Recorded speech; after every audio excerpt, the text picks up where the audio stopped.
Yeah, what's the word, YouTube? You know what it is. It's your boy Big Will. We're back with another episode of Life After Prison TV, and we're going to take it from here and get it started. But before we go anywhere, just do me a solid. Hit that like and subscribe button. We passed the 1,545 mark. We're looking for 2,000.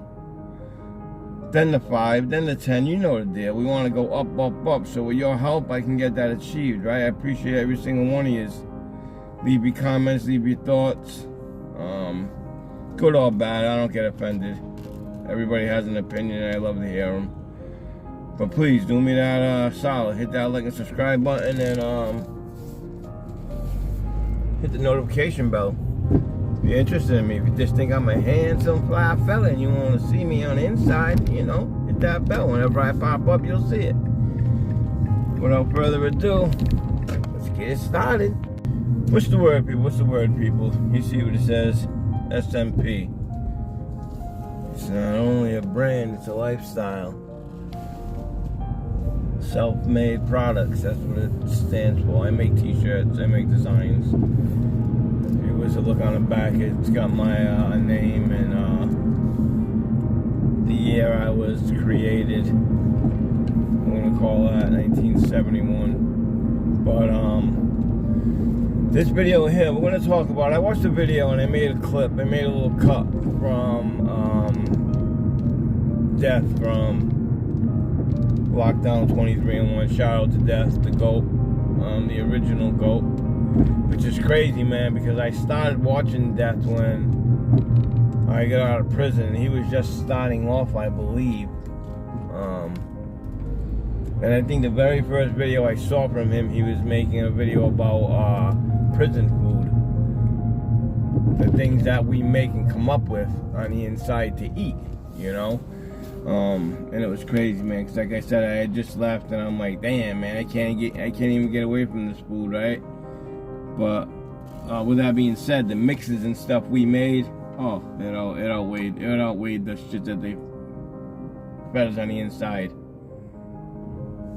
Don't forget, the food that they fed us on the inside, like the sausage and the ham steak. We didn't get ham, we got ham steak, a big slab of ham steak, a round piece of ham steak, about this big. That was our Thanksgiving meal with a little cranberry sauce and mashed potatoes and some corn, right? And a piece of dry ass cake. But anyway, that's what they gave us, right? Oh, we want to get your calories up and get your carbs going. So we had a lot of potatoes, mashed potatoes. But the video I'm making today has nothing to do with even the food and stuff, right? But it does have to do with being on the inside. So the video Death made, and I made a cut from, was a young kid. 22 years old, I believe.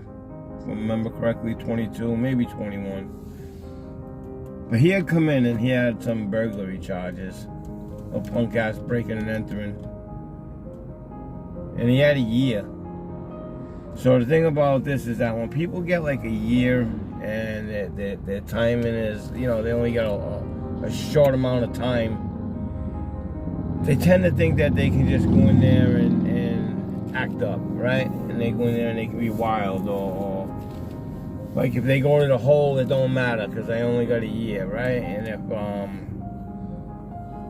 if I get caught contraband, or I get if I get a DR report, it don't matter because this disciplinary report's not gonna follow me home, right? What a lot of people don't know though is that a lot of places, if you get a disciplinary report, and if you get a disciplinary report and you go home, okay, and if you come and let's just say you had a ticket, and the ticket was for 30 days, 60 days. And let's say you got it 10 days before you left. A lot of places, if you come back within that year, that ticket picks right back up. So you start your time out in the hole, you know what I mean? So if you know, when you're getting close to your downtime, you try not to get in trouble. But anyways, this kid goes in with a breaking and entering, 21 years old. He's got a little baby at home. Young kid, the way his family was saying he's a goofball. But he ended up getting killed. Right? Right before he went home. So you get a year. You do 70% of that time. Right? 80% of that time. And if you do 10 months of it, and you get killed, and then there's lifers and stuff that they go in and they get, 20 years, or rapists that go in and get 30 years. And they got no issues. They might get into some fights, certain things will happen to them. What I mean by no issues is, they go home, and they got no problems, right? So they go in and run havoc for 10 years or 5 years, whatever your case holds, and you go home.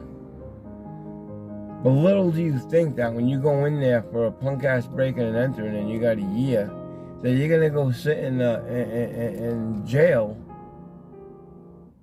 for 8 months and never come home again. And then a lot of people don't like to go to jail to see people, right? They don't like to go on visits. For one, it's emotional to them when they leave. It's emotional to you when you leave.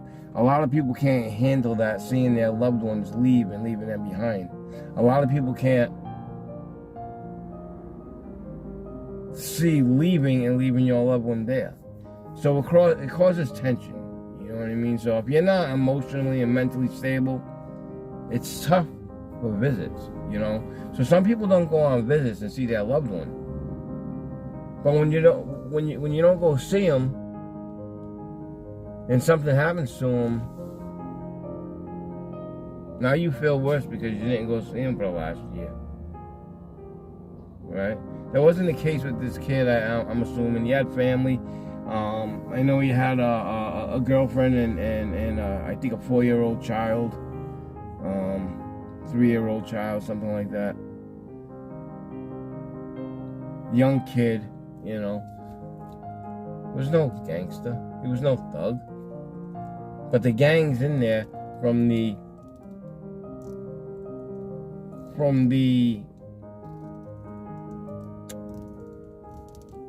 stuff that they had, from the evidence that they had after the case with the autopsy.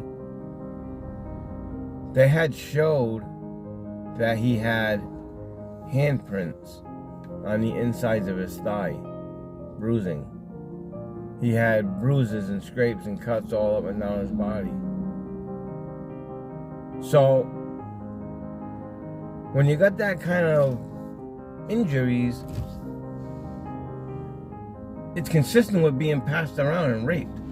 So I guess they had other inmates that were saying that for the last week, 10 days of his sentence, he was tortured and passed around, and he was sold off to do what people wanted with him, right? So someone that's in there for 10 years or somebody that was in there for life or whatever, they took this kid and they used him, right, as a piece of meat, as income, and they made money off of the kid, right? And they killed him, So you don't tell people you're outdate. You don't tell people. You just say, yeah, I got a year. Yeah, I got 5 years. How long you got? I got a couple years, I don't know how long I got. My lawyer's fighting it. You don't tell when you got a year, when you got 6 months, when you got a 10-day. Because people will do whatever they can to disrupt that, to disrupt you. If you're a young, skinny, frail kid, female too, but when you're a young, skinny, frail person, people will take advantage of that. Oh, he's got 10 days, or she's only got a month. And they test you and they'll push you to the limit, and they'll rob you, and they'll force you to fight because they don't care. They're saying there, you're going home. They don't care about you. Oh, you going home? You don't want us to jump you? Pay us. or you won't leave. Pay us. And like I said, you go in and you get you go in and you get a fight defending yourself or whatever. It's still a fight. You go in and you get into a fight right before you leave,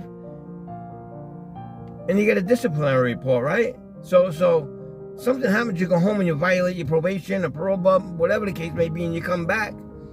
That ticket follows you when it starts out. You start out, you've been in a hole. People don't want that stuff. People don't want that shit. You know, when it's time to come home, your last week, your month, you start settling down. You get comfortable with the people that you know was on your bid, and you start, passing on your sweatshirt, and you always keep your food to the last day, naturally, and then the night before, I'm out tomorrow, and then you make a big mix. You usually throw in your whole box for people, because when you wake up in the morning, you ain't worried about food. You're just ready to kick you're gonna have everything. You know what I mean? One time when I had bail, I was in there for 10 days, and I had got called to control desk, and what the hell, I didn't expect it, and they called me up to the desk, and they're like, bail, go pack your shit, you just made bail. I was like, what? Whoa, see ya. I was running back to my cell, here's a sweatshirt, yo, come down to my cell, I got my, here's my radio, here's my, and like your radio, things like that, certain items, a lot of places you can't leave. You got to put your ID number on it, right? So it gets assigned to you. This way, if it goes stolen, you got your ID number on it, and people, they can tell it's yours. You can't say, I had a radio, and that's it. No, it's got to have your ID. If the number's scratched out and scribbled, like someone scratched it out like an inmate will do, you won't get it, right? It's tampered with. It's state property, it's tampered with. Even though you bought it, it's state property. Even though you bought them sneakers, it's state property. They're theirs. When you leave, it's yours. You can leave if you want, you can leave. But they always tell you, when you leave, you take what you came with. You don't bring nothing home. You don't bring the sweats home. I understand people get homeless and they don't have nothing. They need the clothes. I understand that. But they tell you don't bring the clothes home. That's an omen. You bring them home. You're bringing them back to get washed and stuff. You'll be back. Same thing with writing your name on cells and I did that my very first time being locked up. 17 years old. I went in. I was reading people's names. And here I go copy my name, and then somebody said, "Whoa, Will, don't do that shit." Oh, what are you talking about? Is somebody gonna tell on me? Nah, because when you write your name, that's a sign that you're going to come back and see that name, Every time I went back when I was in the holding tank and stuff, I looked at my name. And even though I crossed it out, it didn't matter. It was already there. Will was here, and he's coming back to see that shit again, But, so you don't tell people your release date. You don't tell people your... how long you got, unless they're pressing you, unless they want to see your paperwork, and then here you go, here's my paperwork. No, I'm not a rat, I'm a car thief. No, I'm not a rat, I'm a drug dealer. No, I'm not a ripper. I don't mess with kids, or I don't beat women or rape women. I cause havoc. That you can give your paperwork that way, but you try not to just give you a release date, You don't let people know, I got 6 months, but I got, 2.5 months good time. I only got 3 months once I got 2.5 months credit. So I only got 3 months to do, and once I get that, 7.5 to 10 days, whatever, different places get different programs, that you get different, but it's usually 10 days you can get on maxed out for good time. Get 10 days a month, you knock that off times 5, you get 3 months, that's 30 days, you already knocked off another month, you got 2 months to do, you know what I mean? You just don't tell people that information, because they will try to mess with you, so it's just a little lesson for you. When you're going in, oh my bad, holy shit, when you're going in, you mind your business, you mind your business. You don't care what's going on inside of you. It's not your business. you stay to yourself and you keep to your own self. You don't let people know your business. Like, you don't get into people's business, and you should be fine. You know, you don't go in there with a chip on your shoulder like, I'm gonna go in there and fight the world. You should be fine. You know, but every jail is different. Every jail, every place is different. So you just have to feel it out, I guess. And like I say, stick to yourself, stick to your kind. You know, you can be friends with everybody, but you can only trust one person, and that's Uno.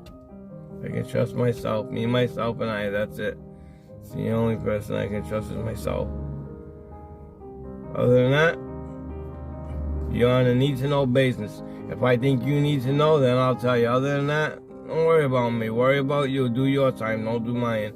I can do my time on my own. You worry about you and do your time.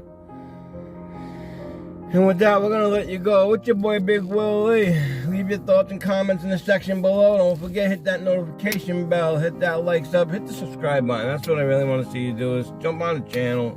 You know, we do reactions. We do little cuts. There you go. We like to joke on people, especially them cops. The ones that like to break the law because they got that badge over here. That P don't stand for police, but yeah, when they got that badge, they think they rule the world, right? They can above and beyond the law. It's incredible. But let me know what you all think.